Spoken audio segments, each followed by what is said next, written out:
Veni Creator Spiritus, mentes tuorum visita, in plesu perna gratia, quae tu pregasti pectora. Hello, my name is Father Josh, and this is the Mass class. Today we're going to speak about the sign of the cross. This is a basic gesture in Catholic prayer that originates in the ancient church not long after the death of Christ. It was used and continues to be used in baptism to claim a person for Christ. There are three variations of the sign of the cross in the Roman Catholic Church. The first is called the small sign of the cross.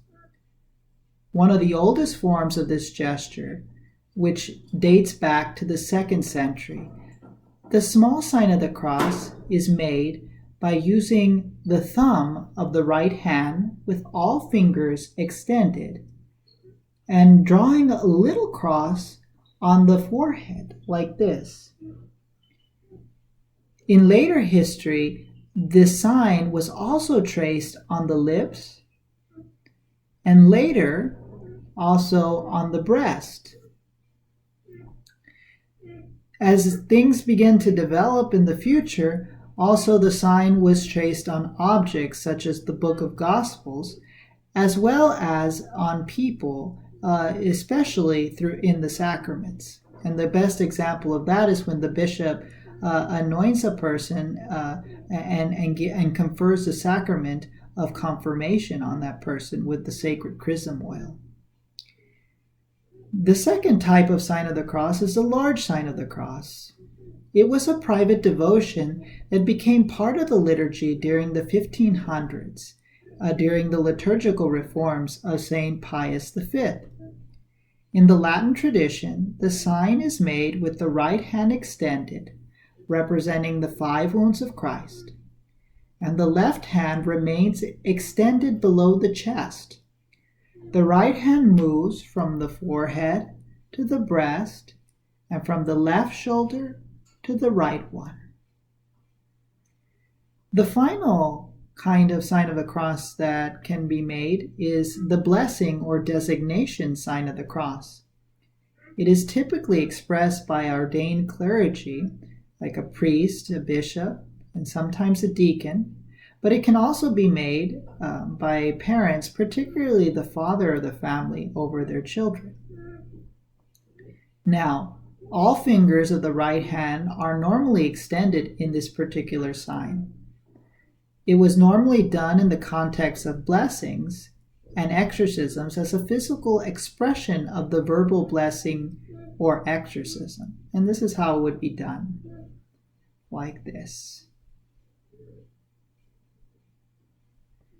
Sometimes it was only meant as a gesture of designation to call attention to a person, place, or thing, like the sign of the cross over the consecrated body and blood of Christ in the extraordinary form of the Mass. Now, as far as the significance is concerned, it is rich in meaning. The following are only some of the meanings, because really there have been books written on this particular topic, and we could go on and on with the different meanings of the sign of the cross and what it means for us as well on a spiritual level. But I want to present at least 6 different meanings for the sign of the cross. The first is that it is a confession of faith. It is an expression of our belief in a crucified Messiah that suffered, died, and rose again out of love and mercy for humanity. Another meaning is that it is a renewal of baptism. This sign renews our baptism by reminding us that we are children of the Father and members of the body of Christ by that very sacrament. So it's a reminder and a renewal of our baptismal promises, or the promises that were made for us by our parents. and godparents.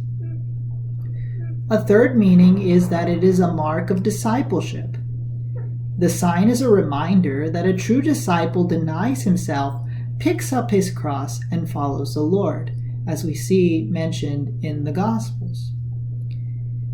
A fourth meaning is that it is an acceptance of suffering. It is a reminder that a Catholic embraces suffering in order to share in the suffering of Jesus. Another meaning is that it is a defense against the devil. It is a declaration to the devil that we belong to Christ and that the enemy has no authority over us, since we are his children. It is also used to fight against the devil, declaring to him the truth that Christ has already defeated him on the cross. And finally, it is a victory over temptation. It is a reminder that Christ is victorious on the cross over sin and death, and by the merits of the cross, this devotion can help us endure the temptation by a special act of grace. So those are some of the significances of the sign of the cross. I hope you enjoyed this Mass class, and we'll see you next time. God bless you.